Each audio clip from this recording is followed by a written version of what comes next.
కొన్ని వార్తలు చూసిన తర్వాత చర్చలోకి వెళదాం. 2034 వరకు మా సర్కారే, మళ్ళీ గడియల పాలన కావాలని ఎవరూ కోరుకోరు. ఏపీ తెలంగాణ ముఖ్యమంత్రి రేవంత్ రెడ్డి వ్యాఖ్య పిప్రి సభలో. 12 రంగాలు ప్రైవేటుకు, ధనీకరణ విధానం ద్వారా 16.72 లక్షల కోట్లు సమకూర్చుకునేందుకు కేంద్ర ప్రభుత్వం ప్రణాళిక వేస్తోంది. తండ్రి కొడుకుల లాకప్ డెత్ కేసులో 9 మంది కాకీలకు పోలీసులకు ఉరిశిక్ష విధిస్తూ తమిళనాడులోని మదురై కోర్టు సంచలనమైనటువంటి తీర్పు ఇచ్చింది. కాల్పుల విరామణకు ఇరాన్ నో, మధ్యవర్తుల ప్రతిపాదనకు తిరస్కరణ, యుద్ధం ఆపాలంటూ అమెరికాకు 10 షరతులు, తగిన మూల్యం చెల్లిస్తారని హెచ్చరించిన ట్రంప్. సమాధానం చెప్పలేకే ఎదురుదాడి. రాజధాని ముసుగులో చంద్రబాబు సర్కార్ అవినీతి అక్రమాలపై మాజీ సీఎం వైఎస్ జగన్ సూటి ప్రశ్నలంటూ కథనాన్ని ఇచ్చారు. ఇక ప్రాణాలపై పిడుగురు. ఏపీలో 8 మంది మృత్యువాత, పాపం మరో 8 మందికి తీవ్ర గాయాలు, పిడుగులు పడి. కాంట్రాక్ట్ కోసం లింగ ప్రదక్షిణం అంటూ ఏపీ జెన్కోలో 5,000 కోట్ల కాంట్రాక్టుపై కూటమి నేతల కన్ను. ఇప్పటికే ప్రభుత్వంలో చక్రం తిప్పుతున్న ఒక బడా సంస్థ ప్రయత్నం. ఊహించిన విధంగా ఇప్పుడు మంత్రి తరపున రంగంలో దిగిన లింగా బృందం అంట. మరి ఆ లింగా ఎవరో ఏం కదో తెలియదు. కమిషన్ల కోసం ఏపీ జెన్కో ప్రాజెక్టుల అంచనాలు 20% పెంచుతున్నారట. ఇవన్నీ అరికెడితే కదా లాభం ఆంధ్రప్రదేశ్కి. మేత అందకే కమ్యూనిస్టులు నిరాహార దీక్షలు చేస్తున్నారు. బీజేపీ ఎమ్మెల్సీ సోమవీర్రాజు వివాదాస్పద వ్యాఖ్యలు. కమ్యూనిస్టులను అవమానిస్తూ ఆయన మాట్లాడారు. ఉద్యోగం ఎలా చేస్తావో చూస్తాం, చెప్పినట్లు వినండి, లేదంటే వెళ్ళిపోండి. దళిత మహిళా తహసీల్దార్ పట్ల టీడీపీ నేతల దౌర్జన్యం. రాష్ట్ర వ్యాప్తంగా రోజు ఇట్లాంటి వార్తలు ఎన్ని చూడాల్సి వస్తుందో. 6వ రోజు ఆగిన ఆరోగ్యశ్రీ. వైద్యం అందక పేద రోగులు విలవిల. ఆయన 2 లక్షల కోట్లు ఖర్చు పెడతానని అమరావతిలో అంటారు ఆయన. ఓటమి అనే మాట వినిపించకూడదు, చేస్తున్న మంచి ప్రజల్లోకి తీసుకువెళ్ళండి. తాడిపత్రి నియోజకవర్గ కార్యకర్తలతో సీఎం చంద్రబాబు గారు. గూగుల్ డేటా సెంటర్కు శంకుస్థాపన 28న. అదానీ డేటా సెంటర్కి ఆల్రెడీ చేసిందని మళ్ళీ ఇంకో రకంగా చేస్తారా ఏమిటో మరి. నెలలు, సంవత్సరాలు, దశాబ్దాలు గడుస్తున్న పల్లెను వీడని ఫ్లోరైడ్ పోతాం అంటూ ఎల్లో మీడియా రాసింది. సూత్రధారి బేదా మస్తాన్ రావే. సోనా బోట్ల మాయం వెనుక కుట్రదారుడు టీడీపీ రాజ్యసభ సభ్యుడే, నిందితుల్లో ఒకరైన మత్స్యకారుడు తోటయ్య వెల్లడి అంటూ మొన్న కావల్ దగ్గర జరిగినటువంటి ఘటనపైన కథనాన్ని ఇచ్చారు. ఇక వరుసనే వెళ్దాం. సర్కారు నమ్మక ద్రోహం. పంచాయతీ కార్యదర్శుల కనీస బేసిక్ వేతనం 25,220 మాత్రమే. గతంలో 28,280గా ఉన్నదాన్ని తగ్గించారంట. మరోవైపు ఖజానాపై ప్రత్యేక విమానం మోత. రెండేళ్లలో చంద్రబాబు ప్రత్యేక విమానాలు, హెలికాప్టర్ల అద్దె 109 కోట్లు సుమారుగా. అలాగే పవన్ కళ్యాణ్, లోకేష్లు కూడా ప్రత్యేక ఫ్లైట్లలో ప్రయాణాలు.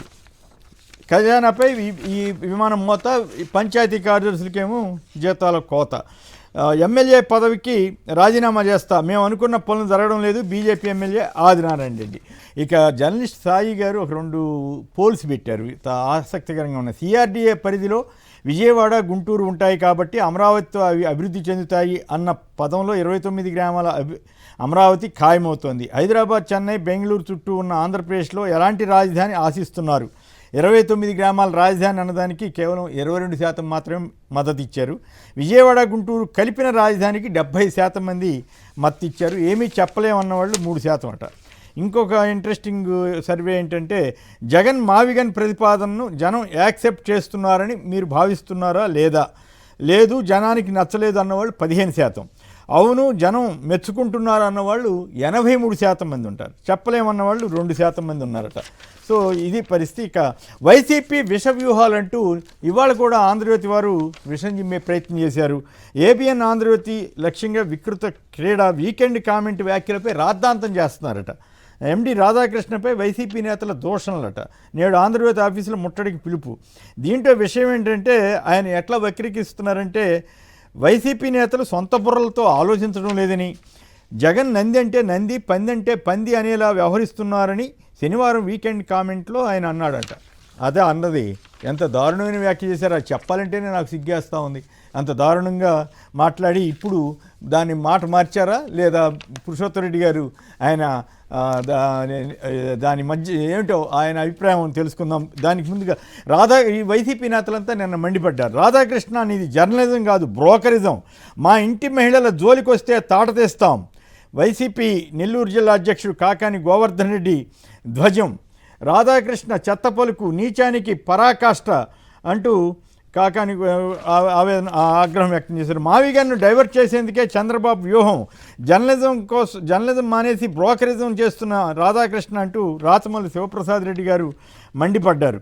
ఇంకా చాలా అసలు మహిళల భార్యాభర్తల బంధాన్ని కూడా నువ్వు అవమానించేలాగా మాట్లాడావంటూ కూడా వారంతా మండిపడ్డారు. అలాగే కన్నబాబు గారు, కురసాల కన్నబాబు గారు రాష్ట్రానికి చీడాల రాధాకృష్ణ అంటూ ఆయన మండిపడ్డారు. ఇలా చాలామంది నిన్న తీవ్ర స్థాయిలో విరుసుకుపడ్డారు.